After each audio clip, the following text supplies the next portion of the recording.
right, everybody. Welcome to another marketing strategy session. Today, I have Rohan with me with GrowRev, and we're going to talk about marketing as usual. So thanks for coming on the show. Thanks for having me, Jeff. Great. And he's coming straight from Canada, where he says, you know, the weather is now finally getting out 30 degrees, and we're about to get some cool air. But we're going to talk about some of that heat. You know, you say you've been actually doing business since you was young.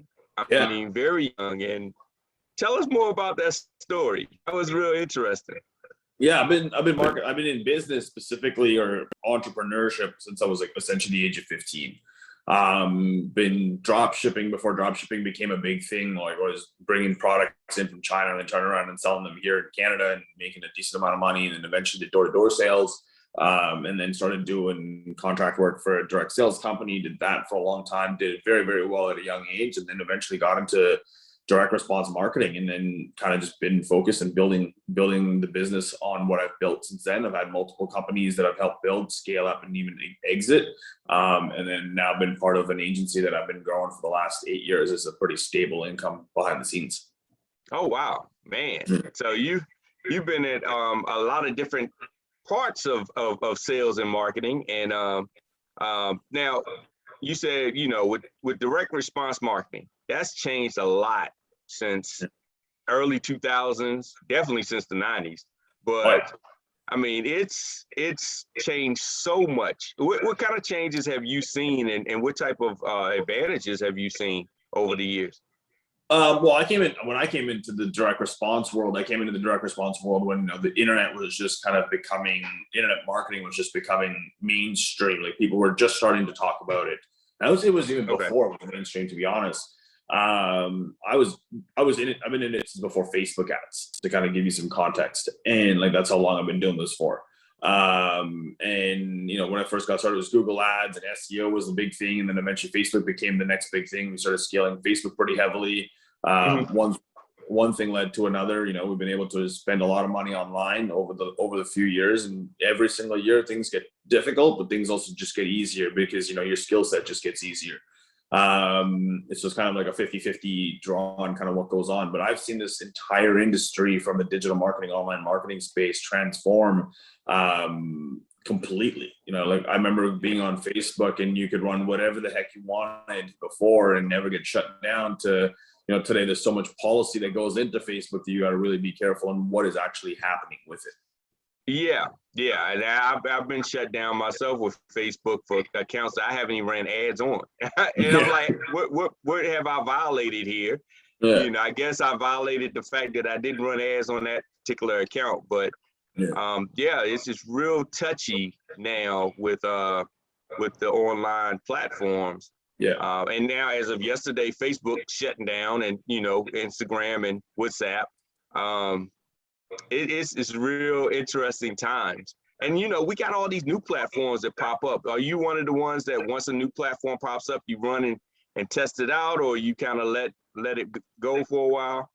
No, I like to break things. So essentially that's kind of what I like to do is, like, you know, when a new platform like TikTok ads came on last year, and we've been running TikTok ads since, you know, before you could even get an ad account. You needed to go through an approval process and all this crazy stuff. And we got in and kind of got it done. And now we've been starting to move a lot of our clients over to TikTok and seeing the results. They're pretty good. So as soon as something new comes up, we want to definitely try and abuse it as fast as we can, because as soon as you abuse it, it's the quickest way to, you know, get data and then eventually scale it.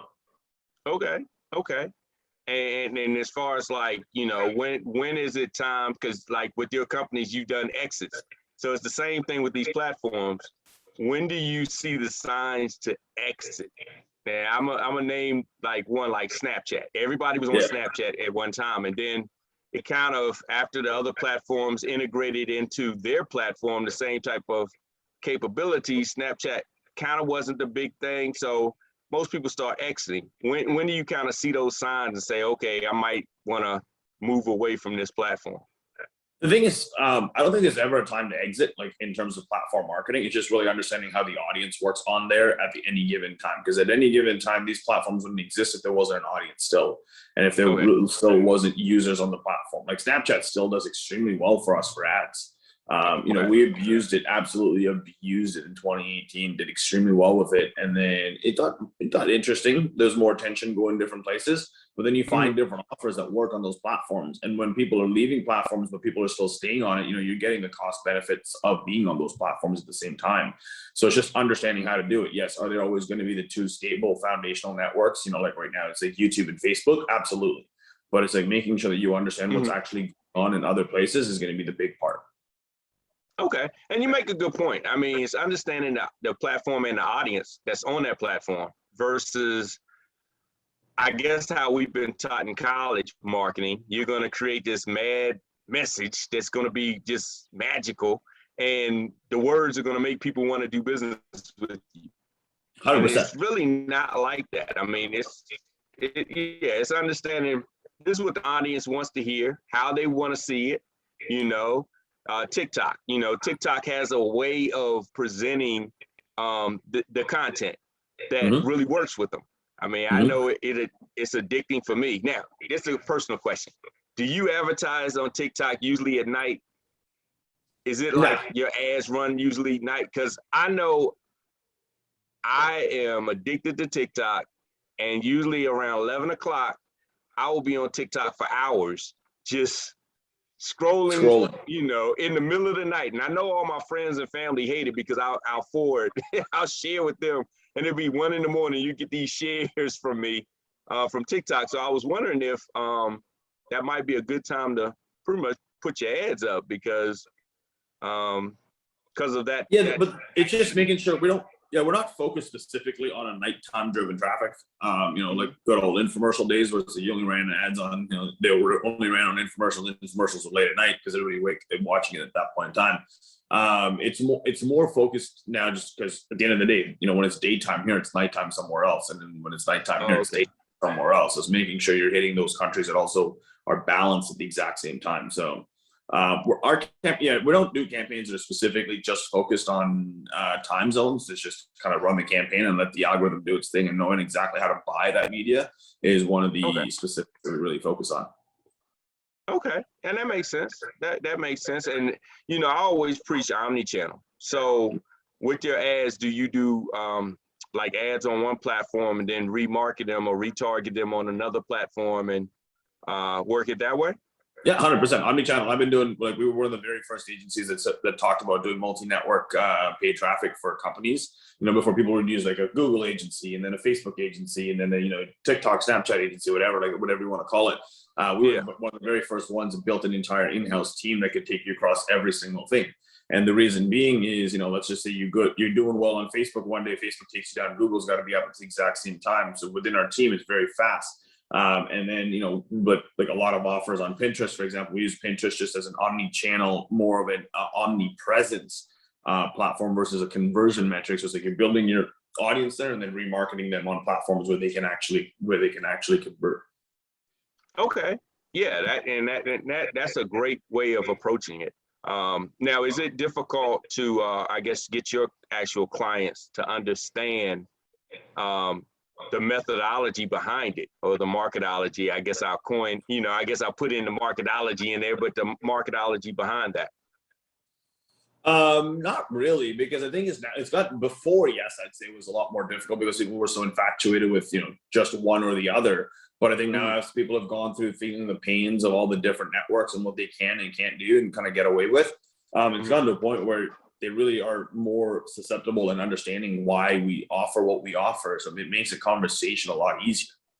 Okay. And that makes sense. That makes sense. A lot of times when I mentioned omnichannel, everybody kind of was like foreign language. I mean, what are you talking about? And then you say, well, I'm gonna do Facebook ads. Oh, okay. That's what I want to do. I want to do Facebook. Yeah. and it was like, okay, so how are you, are you going back out with Google ads? Are you going back out with this and that? Well, I just want to put my money into Facebook. I just want to put and it's like, yeah, but what happens if you get banned? Or what happens if that doesn't work for you anymore? Or even if it's working, you're still leaving money on the table. I mean, even 100%. If it's working. So yeah, that's good to know. So tell us more about GrowRev. I mean, what all do you do there? So GoRev specializes in paid advertising. Like I said, multi-channel paid advertising. We've been in the industry. Like I said, I've been doing this coming up on a long, long time. My business partner ran all the traffic for like the Olympics, Sky Sports, and NSTV, Premier Boxing Champions. So he did a lot of big league events. And you know, putting both of our heads together, we've kind of come to this point. Originally, we just very, very, very focused on only paid ads. We never did anything else. Over the years, we've done paid ads to now funnels and strategy, creative, and then as well as copywriting inside of our company. So that's kind of front to back, essentially, from the time someone sees an ad to the time someone becomes a lead. And then now what we're really going into is going into companies as a fractional CMO. So when we go into a company as a fractional CMO, we come in and kind of look at from front to back what needs to get done, whether it's conversions, whether it's advertising, whether it's traffic, whether it's creative, whether it's copy, whether it's offer, whether it's whatever needs to happen. We take it and kind of go down that entire path of it. And, you know, it's slowly but steadily transitioned as the company's grown. But if you look at what the foundation of what we do, it's still till today is paid advertising. Wow. Yeah, I like that CMO aspect. I mean, I think a lot of companies really can benefit from that. I mean, you know, having somebody that's in the trench really understands what's going on to come in and give advice really helps versus reading a lot of blogs and reading a lot of, you know, articles and seeing a lot of videos and making decisions based on that viewpoint, that vantage point. So yeah, 100%.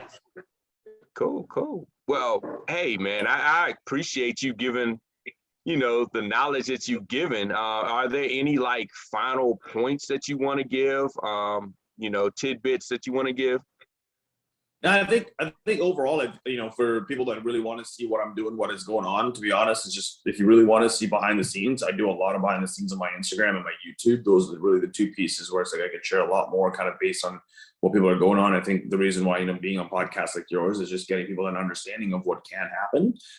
If you kind of put your head down and go to work, really, that's kind of what it comes down to, whether it's marketing or not marketing, just choose something and become really good at it. So that's kind of my you know, final words on what I think people should do in today's day and age.